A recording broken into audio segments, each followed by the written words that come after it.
আর গিয়ে বলবেন যে আমার মেয়েটা মিসিং হয়ে গেছে, মেয়েটাকে পাওয়া যাচ্ছে না। তখন আচ্ছা ঠিক আছে, আমি শুনে নিলাম, আর জিডি করে নিচ্ছি। 5 ঘন্টা পরে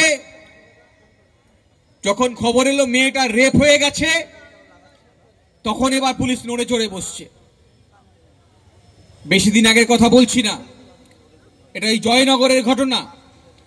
আমি ঘটনার পরে আইনজীবীদের দল নিয়ে গেছিলাম। রাস্তায় দেখি একটা বড় মিছিল আসছে। সেই মিছিলের স্লোগানের ভাষাটা এমনই যে মুসলিমরা হিন্দুদেরকে রেপ করছে, ধর্ষণ করছে। হিংস্র জনতা এগিয়ে আসছে, আমাদেরকে দাঁড় করিয়ে দিল। দাঁড়িয়ে পড়লাম, বুঝতে পারছি মানুষের মধ্যে ক্ষোভ আছে, থাকতেই পারে। তারপরে বললাম আমি আইনজীবী, ওদেরকে সাহায্য করতে যাচ্ছি। আমি আমার নাম শামীম আহমেদ বলিনি। ওরা আইনজীবী শুনে আমাদেরকে ছেড়ে দিল। তারপরে ওই ভদ্রমহিলার বাড়িতে পৌঁছালাম। পৌঁছে আপনারা জানেন ওই বাড়ির ছাদ থেকে সেই দিনকে আদালতে মামলা করেছিলাম আমরা হাইকোর্টে, যাতে তদন্ত নিরপেক্ষভাবে করা যায় ওই দিনই। আর ফেরত এসে গাড়ি নিয়ে যখন দেখলাম ওই রাস্তা আবার অবরোধ করে আছে একটা কাঠের গুঁড়ি ফেলে, ওখানে নেমে দাঁড়ালাম। দাঁড়িয়ে মাইক নিয়ে সবার আগে বললাম আমার নাম শামীম আহমেদ, আর আমি ওখানে গিয়েছিলাম ওদেরকে আইনি সাহায্য করতে। সারাদিন কি হয়েছে আপনারা জানেন। তারা সবাই খুশি হয়েছিলেন। যারা সকালবেলা স্লোগান দিচ্ছিলেন যে মুসলিম না হিন্দুদের রেপ করেছে, তারা সবাই গলা মিলিয়েছেন, তারা সবাই হাত মিলিয়েছেন। যে কথা বলার জন্য এতগুলো কথা বললাম, যে যারা স্লোগান দিচ্ছিলেন মুসলিমরা ধর্ষণ করেছে বলে, এরা কেউ মুসলিম বিরোধী নয়। আসলে ওদের পিছনে একজনের মাথা আছে যারা চাইছে হিন্দু মুসলমানের লড়াইটা লেগে যাক। আর তাতে ইন্ধন যোগাচ্ছে কারা? ইন্ধন যোগাচ্ছে এই পুলিশ প্রশাসন। কি হয়েছিল?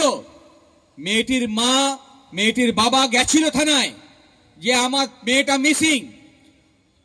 মেয়েটা মিসিং এর খবরের পরেও থানা কেউ কিছু কেস রেজিস্টার করেনি, থানা যায়নি ওইখানে মেয়েটাকে খুঁজে বার করতে, যা পুলিশের দায়িত্ব ছিল। অথচ যখন আমরা ঢুকতে যাচ্ছি তখন দেখেছি হাজার হাজার পুলিশের সারি।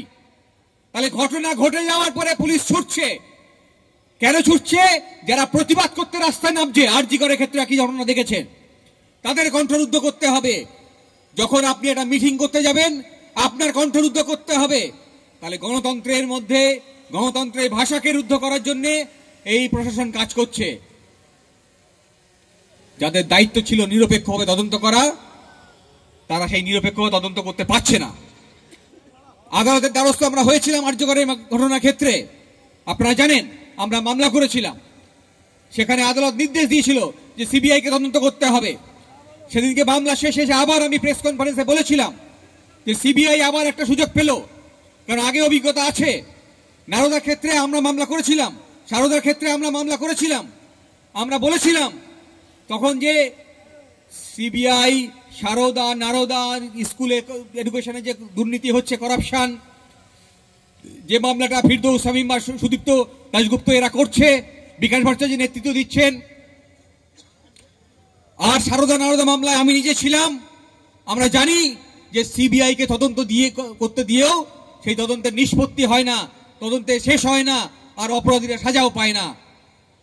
ফিরহাদ হাকিমের বাড়িতে যদিও একবার সিবিআই গেছিল, শুভেন্দু অধিকারী বাড়িতে যায়নি।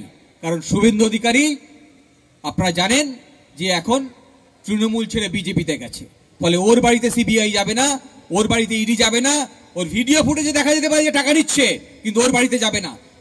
আমি যে কথা বলার জন্য আমি বাড়াতে চাই না, যে কথা বাড়ার জন্য বলছি আমি একটা কথা বলতে চাই যে আমাদের সংবিধানে প্রতিটি ধর্মের right to profess, practice and propagate এই 3টে শব্দ ব্যবহার করা আছে।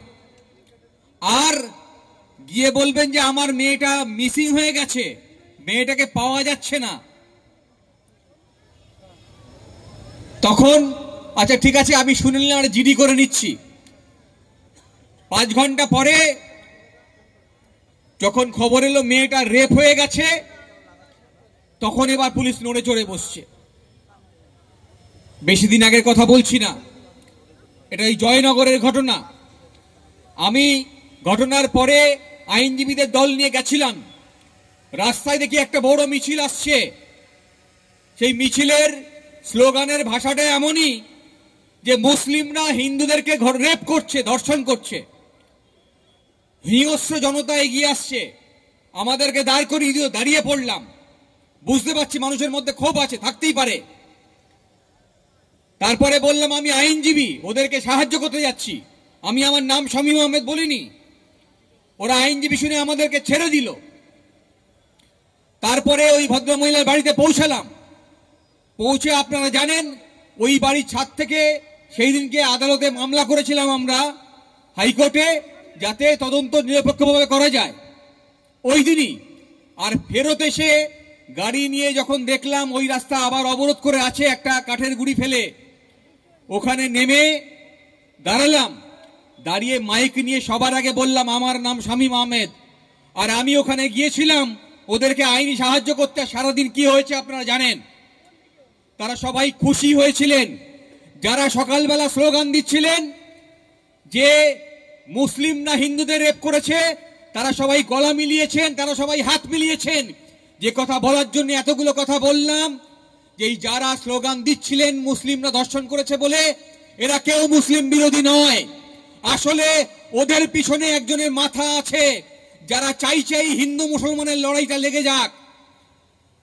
আর তাতে ইন্ধন যোগাচ্ছে কারা? ইন্ধন যোগাচ্ছে এই পুলিশ প্রশাসন। কি হয়েছিল? মেয়েটির মা, মেয়েটির বাবা গেছিল থানায় যে আমার মেয়েটা মিসিং।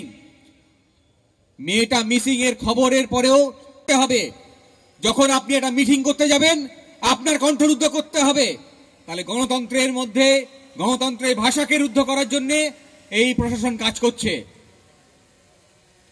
যাদের দায়িত্ব ছিল নিরপেক্ষভাবে তদন্ত করা, তারা সেই নিরপেক্ষভাবে তদন্ত করতে পারছে না। আদালতের দ্বারস্থ আমরা হয়েছিলাম আর্যগরের ঘটনার ক্ষেত্রে, আপনারা জানেন আমরা মামলা করেছিলাম। সেখানে আদালত নির্দেশ দিয়েছিল যে সিবিআইকে তদন্ত করতে হবে। সেদিনকে মামলা শেষে আবার আমি প্রেস কনফারেন্সে বলেছিলাম যে সিবিআই আবার একটা সুযোগ পেল, কারণ আগে অভিজ্ঞতা আছে। নারদার ক্ষেত্রে আমরা মামলা করেছিলাম, সারদার ক্ষেত্রে আমরা মামলা করেছিলাম। আমরা বলেছিলাম তখন যে সিবিআই, সারদা, নারদা, স্কুলে এডুকেশনে যে দুর্নীতি হচ্ছে, করাপশন, যে মামলাটা ফিরদৌস শামীম বা সুদীপ্ত দাশগুপ্ত এরা করছে, বিকাশ ভট্টাচার্য নেতৃত্ব দিচ্ছেন।